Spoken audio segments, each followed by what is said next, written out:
est le vendredi 18 décembre 2015. Visite de Pierre Calpelado dans la région de Lavaltrie.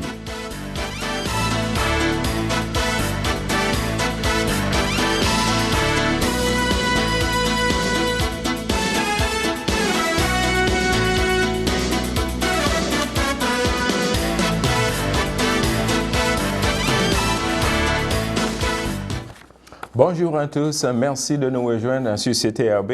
Eh bien, ce qui domine l'actualité ici présentement à Québec et un petit peu partout dans l'Anaudière, c'est qu'il y a une entente entre le gouvernement du Québec et les syndicats du secteur public.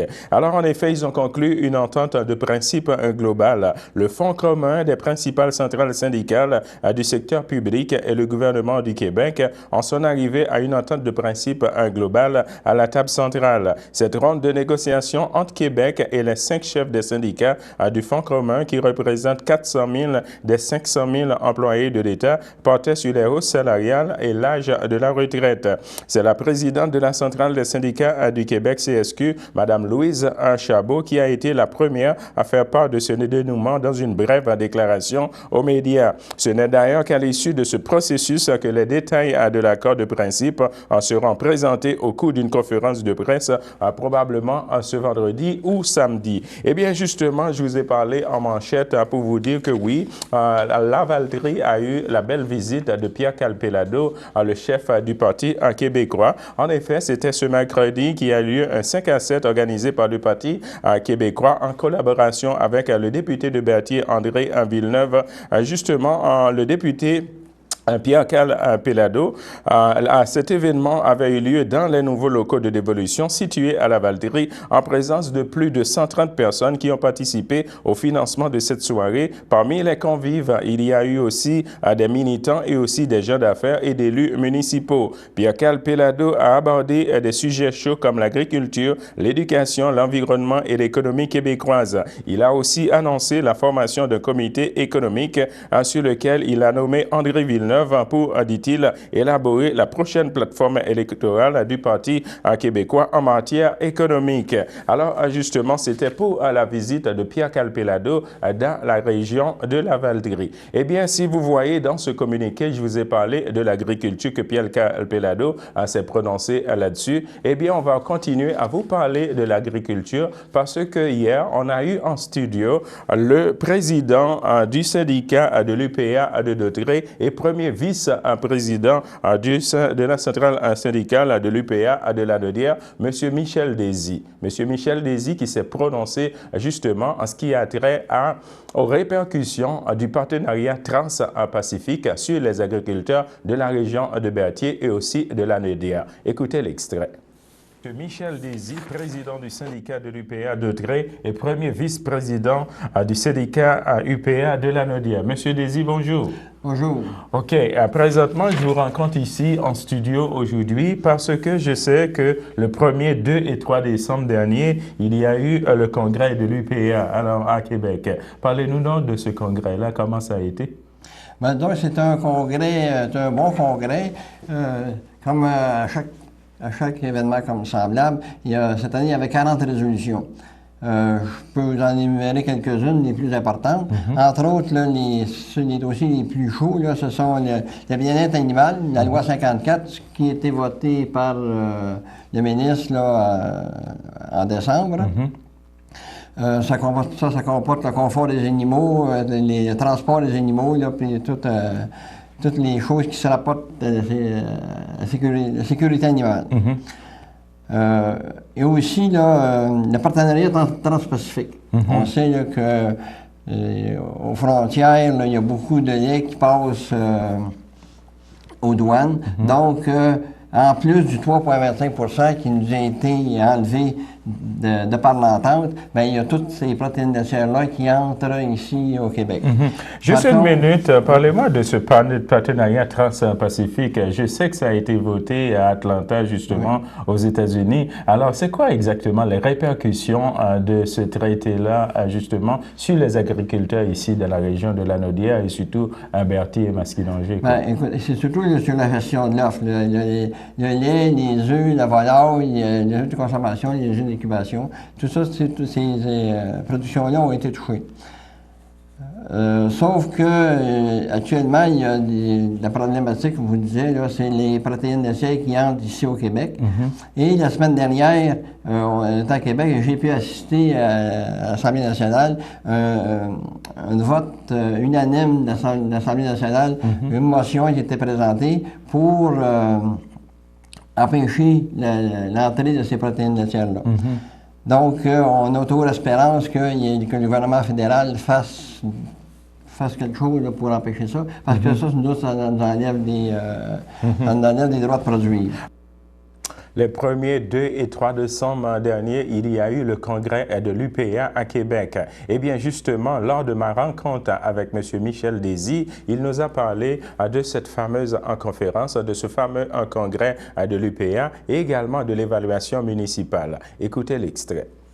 Une agriculture, l'agriculture, on sait que c'est l'importance du pays, donc il faut absolument que le gouvernement intervienne.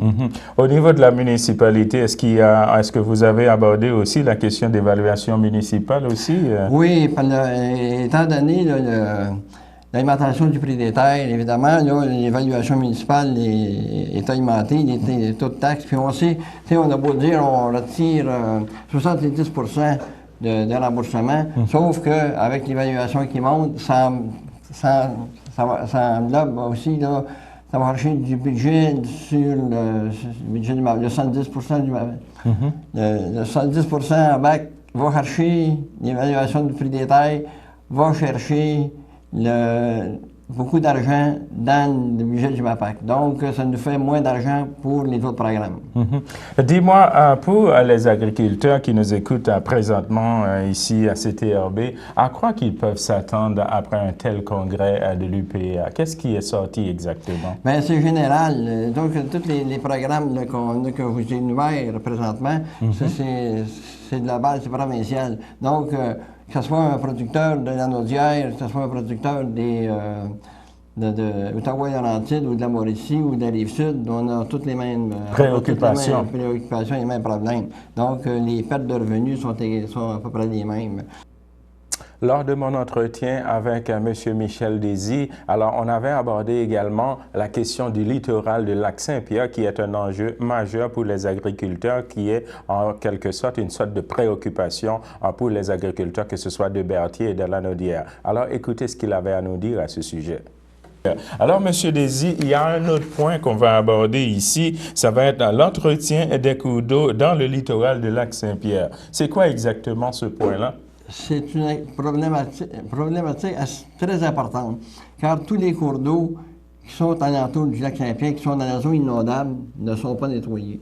Et le ministère de la Faune voudrait s'accaparer d'au moins 2500 hectares de ces terres cultivables qui ont été cultivées depuis des générations et des générations. Donc, nous autres, on dit commencer par nettoyer les cours d'eau et ensuite on pourra voir s'il y a des endroits où c'est plus bas, quand les producteurs ne peuvent pas aller, bien on pourra faire des aménagements en fonction de ces terres-là.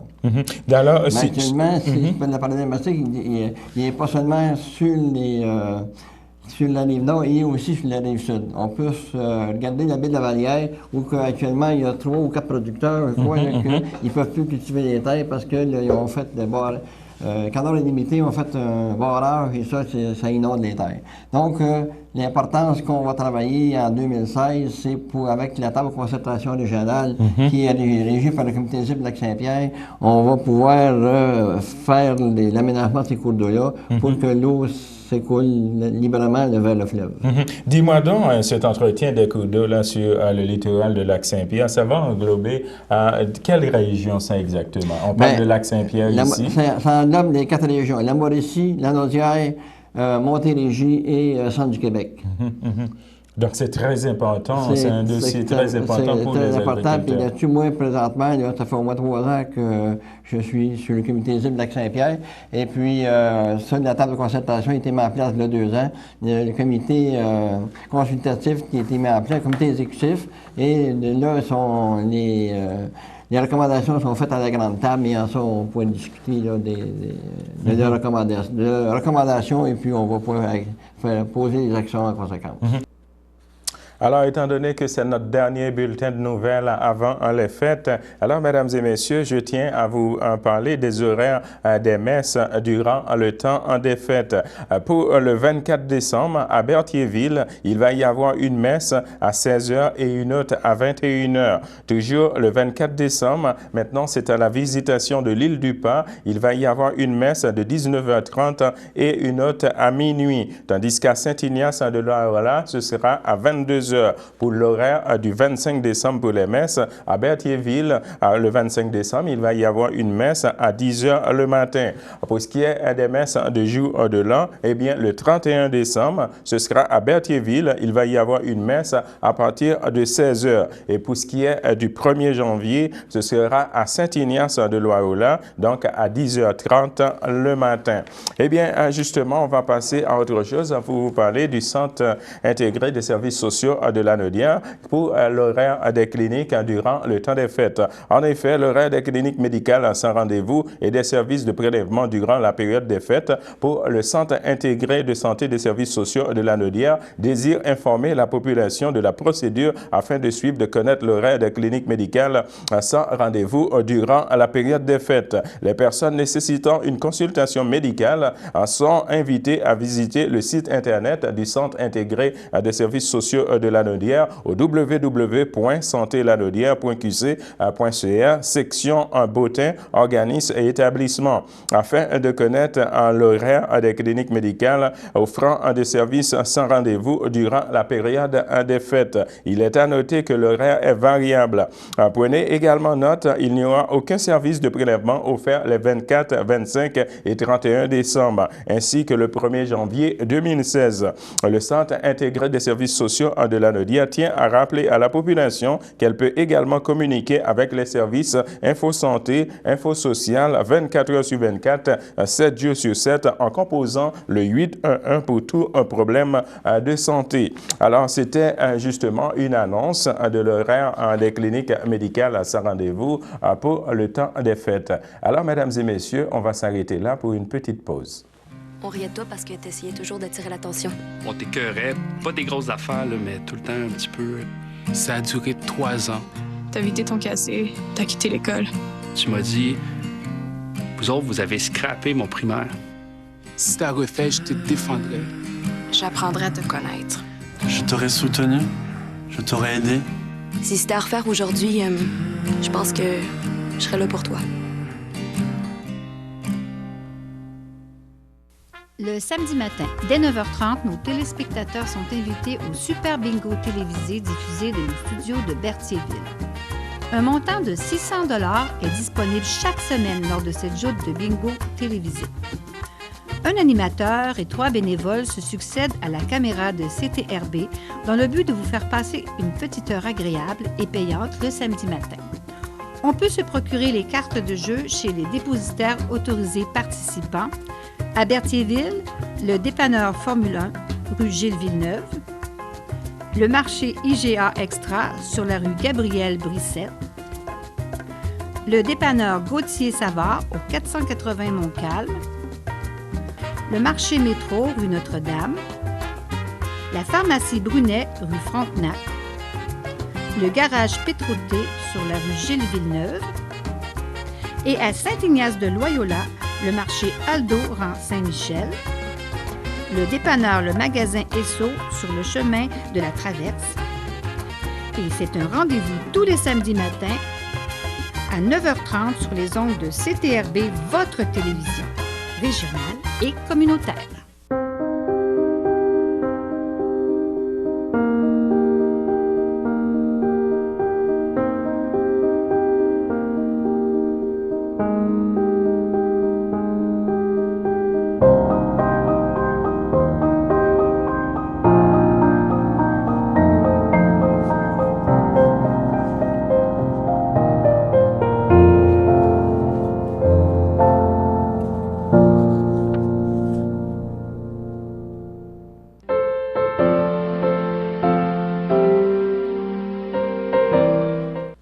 Alors, pour les anniversaires, l'équipe de CTRB tient à souhaiter de joyeuses fêtes, non seulement pour le 18 décembre, mais jusqu'au 21-22 décembre. En effet, l'âge d'or de Saint-Ignace de Loyola souhaite bonne fête à Mme Claudette Coutu. L'Association des personnes handicapées secteur Berthier souhaite également bonne fête à Mme Rita Beauséjour, à M. Normand Dagenet. L'autre des filles d'Isabelle, Secre 699, souhaite également une bonne fête à M. Roland Blackburn. Et aussi l'âge d'or de l'île du Pas souhaite également une bonne fête à M. Émilien Cardin et aussi à Mme France Latour. L'équipe du Centre d'action bénévolat de Dautrey souhaite également une bonne fête à Mme Nicole Forêt de Berthierville. Alors ça, c'était pour les anniversaires du 18 décembre aujourd'hui. On va continuer avec les anniversaires pour vous dire les anniversaires pour le 19 décembre. Et bien maintenant, l'équipe de CTRB souhaite une bonne fête à notre ami, notre collègue, M. Gaétan Savignac. Eh bien, justement, on continue maintenant pour les anniversaires du 20 décembre pour vous dire que l'Association des personnes handicapées secteur Berthier souhaite bonne fête à Christian Middleton. On va continuer avec les anniversaires pour vous dire également que l'Ordre des filles d'Isabelle, Secre 699, est en collaboration avec la FADOC, avec l'âge FADOC de l'île du Pas, souhaite bonne fête à M. Paul Gérard Guertin. Le Club 9 de Berthier souhaite également une bonne fête à M. Pierre-Aimé Houle.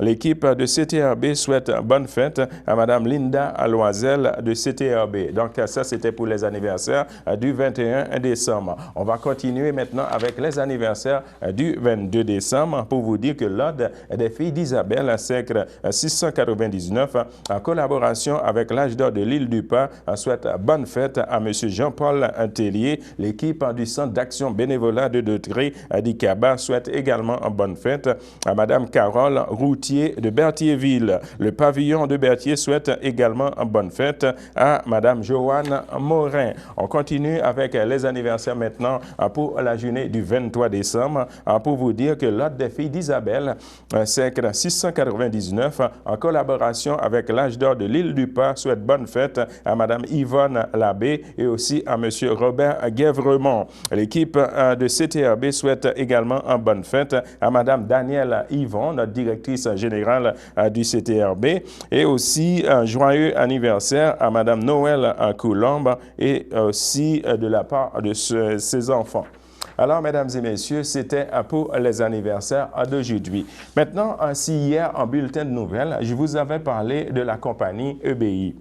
La compagnie EBI avait lancé l'inauguration de sa 4e station de ravitaillement en gaz naturel ici à Joliette. Eh bien, aujourd'hui, je vais vous présenter un extrait de Olivier Sylvestre, qui est directeur de développement du transport au gaz naturel chez EBI. Écoutez ce qu'il avait à dire lors de l'inauguration de cette 4e station de service en gaz naturel, en ravitaillement de gaz naturel pour la compagnie EBI. Écoutez l'extrait.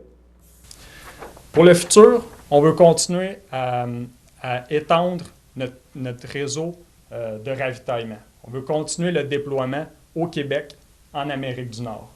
Les prochains marchés qu'on vise, la ville de Québec, l'ouest de Montréal, la rive sud de Montréal. Eh bien, maintenant, on va passer à une annonce du CABA pour vous dire que le CABA tient à offrir au public une tasse de café mocha au chocolat chaud à son effigie. Donc, le coût, c'est de 10 $ et vous pouvez toujours acheter cette tasse dans les pharmacies Jean Coutu de Berthier et celui de la Valterie. On va continuer encore avec une autre annonce du CABA pour vous dire que le public est invité à un événement bénéfice du CABA sous la coprésidence d'honneur de Mme Hélène Paquet et aussi de M. Germain Châtier. Ce sera le vendredi 5 février 2016 dès 17h30. Ce sera un souper et soirée dansante au profit du Centre d'action bénévolat de Dautrey. Au programme, il y aura l'animation de la musique et chant avec Gaétan Desjardins. Il y aura également un tirage de prix de présence et le lieu, ce sera au club de golf de Berthier. Le coût, ce sera de 25 $ par personne. Et les billets sont disponibles au Centre d'action bénévolat de Détré. Et pour toute information, vous pouvez, et réservation, vous pouvez toujours en communiquer avec le CABA. Eh bien, justement, parlant du CABA, vous savez, mesdames et messieurs, c'est le temps des fêtes, c'est aussi le temps des festivités.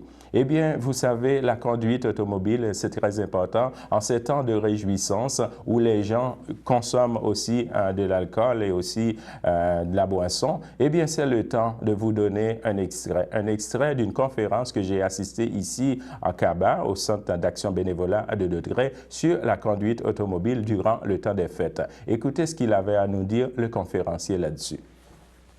Néfaste. Donc, c'est ça un peu là. Les fêtes de Noël s'en viennent, M. Lapointe. Qu'est-ce que vous aimeriez dire le public justement là-dessus? Bien, évidemment, l'occasion des fêtes, c'est aussi une occasion de festivité, de prendre de l'alcool, de veiller tard. Donc, la fatigue s'installe, l'alcool aidant, bien, on devient encore plus dangereux. Alors, je pense qu'il faut, oui, fêter, tout le monde aime ça et c'est l'occasion de le faire, mais boire et conduire ne vont pas ensemble. Être fatigué et conduire, ça ne va pas ensemble non plus. Alors, donnons-nous l'occasion de se servir soit d'un conducteur désigné qu'on connaît, qui, lui, n'a pas bu, ou encore de prendre les moyens de transport par accompagnement qu'on connaît. Même les membres CA Québec peuvent se servir de CA Québec aussi pour se déplacer lorsque leur état de santé ou leur condition ne leur permet pas de conduire. C'est un service qui est offert aussi. Donc, je pense qu'il faut se donner comme mission de ne pas s'exposer à des risques dus à la boisson ou à la fatigue dans le temps des fêtes. Je vous remercie, M. Lapointe, pour vos commentaires. Ça me fait plaisir. Merci. Alors, mesdames et messieurs, on va s'arrêter là pour une petite pause. Oh là là! Oh! Oh oh!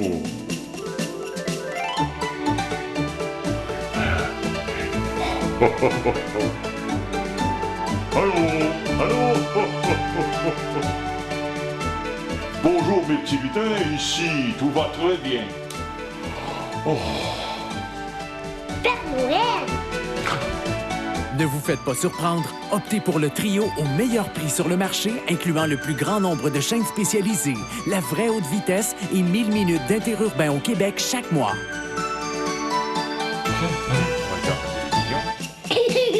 Oh oh! Yeah.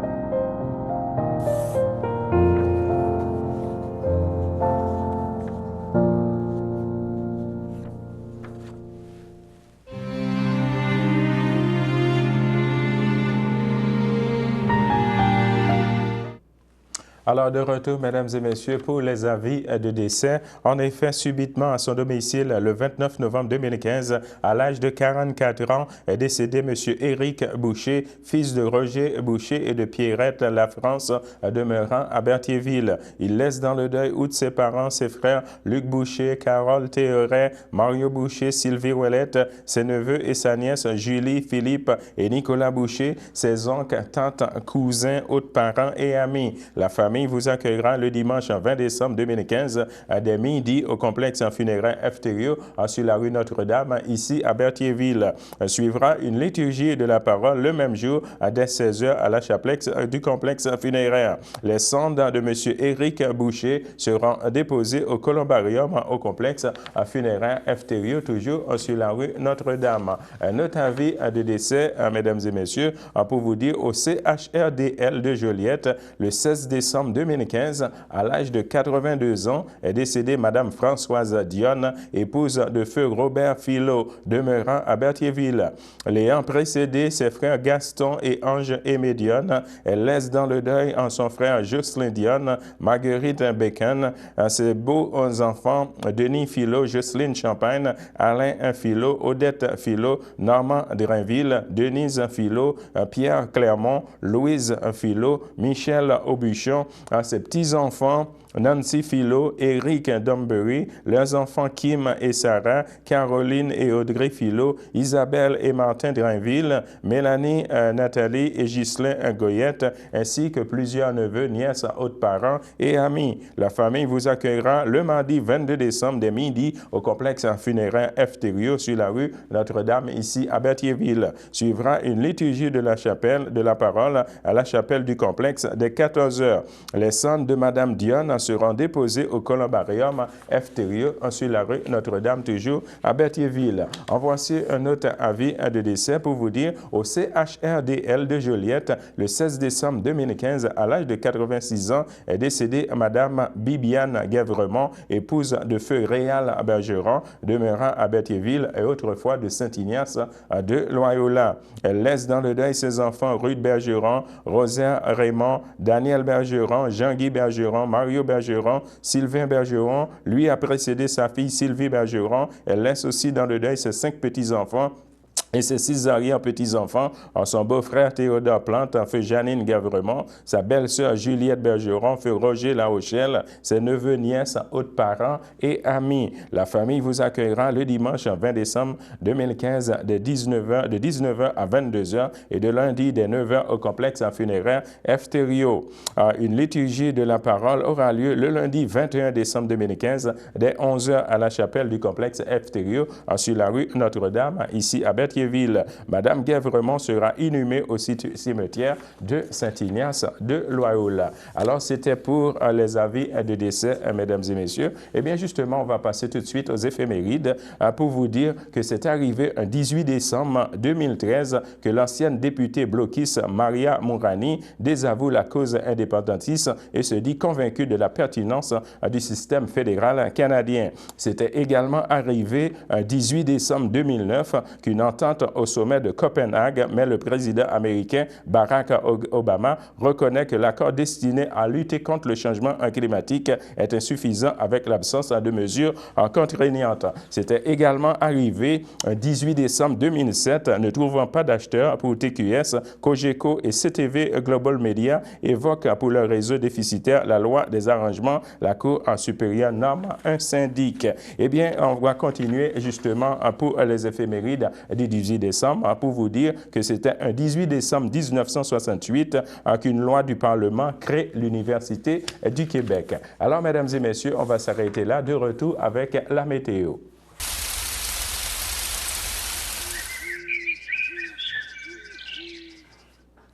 Eh bien, pour la météo, présentement à Berthierville, on a un ciel nuageux, un maximum de 3 degrés Celsius et un temps ressenti de moins 1 degré. Pour ce qui est de vendredi, dans l'après-midi, on va avoir un ciel variable avec un maximum de 4 degrés Celsius et un temps ressenti de 1 degré et une probabilité de pluie de 20%. Pour ce qui est de vendredi, dans la soirée, on va avoir également un ciel variable avec un maximum de moins 1 degré Celsius et un temps ressenti de moins 5 degrés et une probabilité de pluie de 20%. Pour ce qui est de vendredi, dans la nuit, on va avoir également un ciel variable avec un maximum de moins 3 degrés Celsius et un temps ressenti de moins 8 degrés et une probabilité de pluie de 30%. Pour ce qui est de samedi, dans la matinée, on va avoir également un ciel variable, un maximum de moins 2 degrés Celsius, un temps ressenti de moins 8 degrés et une probabilité de pluie de 30%.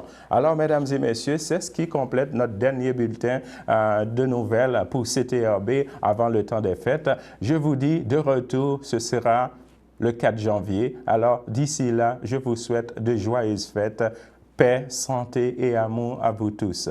Merci.